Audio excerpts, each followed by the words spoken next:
Iran पर हमले के लिए अमेरिका की बड़ी सैन्य तैनाती। बड़ी खबर बता दें, अमेरिका ने 450 से ज्यादा टोमाहॉक मिसाइलों की तैनाती की है और डिस्ट्रॉयर और सबमरीन पर टोमाहॉक मिसाइल तैनात हैं। सेंट्रल कमांड एरिया में अमेरिकी नेवी हाई अलर्ट पर है।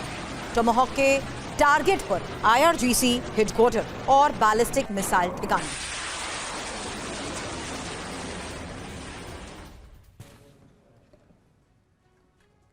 अब अमेरिका की बढ़ती सैन्य तैनाती एक बड़े युद्ध की आहट तो दे रही है। ऐसा युद्ध जो फ्यूचर वॉरफेयर की दिशा बदल सकता है, जिसमें पहली बार भविष्य के हथियार बड़े पैमाने पर मैदान में भी उतर सकते हैं। समुद्र में तैनात अमेरिकी युद्धपोत अब ईरान के ड्रोन स्वॉर्म खतरे से निपटने की नई तैयारी कर रहे हैं, जहां महंगी मिसाइलों की जगह कम लागत वाली आधुनिक तकनीक को प्राथमिकता दी जा रही है। F-35C stealth fighter, laser system, electronic warfare मिलकर अमेरिकी नौसेना की नई रक्षा रणनीति बना रहे हैं, जिसमें लक्ष्य है सस्ते ड्रोन हमलों को उसी स्तर की लागत और तकनीक से तबाह करना। अमेरिका ने इस तबाही की शुरुआत कैसे कर दी, देखिए इस रिपोर्ट में। USS Abraham Lincoln, F-35C interceptor, Shahid 139 drone. लगभग 2000 किलोमीटर तक की रेंज वाले शाहिद 139 ड्रोन की असली शक्ति तब दिखती है जब वो झुंड में हमला करते हैं, क्योंकि ऐसे हमलों को रोकना पारंपरिक मिसाइल रक्षा के लिए बेहद महंगा पड़ता है। अमेरिका ने समुद्र में अपने युद्धपोत की सुरक्षा के लिए 4 चक्र वाली रक्षा रणनीति तैयार की है, जिसमें हर लेयर अलग दूरी पर आने वाले खतरे को रोकने के लिए बनाई गई है। सबसे बाहरी लेयर हवाई इंटरसेप्ट की है, जो F-35 जैसे स्टेल्थ फाइटर जेट दुश्मन के ड्रोन या मिसाइल को जहाज तक पहुंचने से पहले ही हवा में रोक देते हैं, यानी खतरा दूर आसमान में ही खत्म कर दिया जाता है। दूसरी लेयर मिसाइल रक्षा, अगर कोई लक्ष्य पहली सुरक्षा रेखा पार कर भी ले तो युद्धपोत से छोड़ी गई मिसाइलें उसे नष्ट कर देती हैं। ESSM जहाज के पास आने वाले खतरे को रोकती है।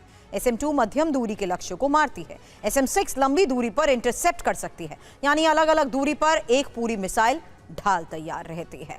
तीसरी लेयर इलेक्ट्रॉनिक वॉरफेयर की है, जहां बिना गोली चलाए दुश्मन के ड्रोन को निष्क्रिय किया जाता है। जैमिंग से ड्रोन का कंट्रोल सिग्नल टूट जाता है, स्पूफिंग से उसे निकली GPS दिखाया जाता है और डिकॉय सिस्टम झूठा लक्ष्य बनाकर ड्रोन को असली जहाज से दूर ले जाते हैं।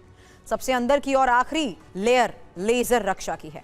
हेलियोस जैसे high energy laser system drone के सेंसर या ढांचे को बीम से जला देते हैं और कम लागत में ही लगातार हमलों को रोक सकते हैं। यही तकनीक भविष्य के नौसैनिक युद्ध की सबसे बड़ी ढाल बनती दिखाई दे रही है। पेंटागन जानता है कि हर ड्रोन को गिराने के लिए लाखों डॉलर की मिसाइलें इस्तेमाल नहीं की जा सकती हैं। ऐसा किया तो लंबे समय तक युद्ध लड़ना संभव नहीं होगा। इसलिए अब ताकत के साथ साथ लागत को भी ईरान के खिलाफ रणनीति का हिस्सा बनाया गया है।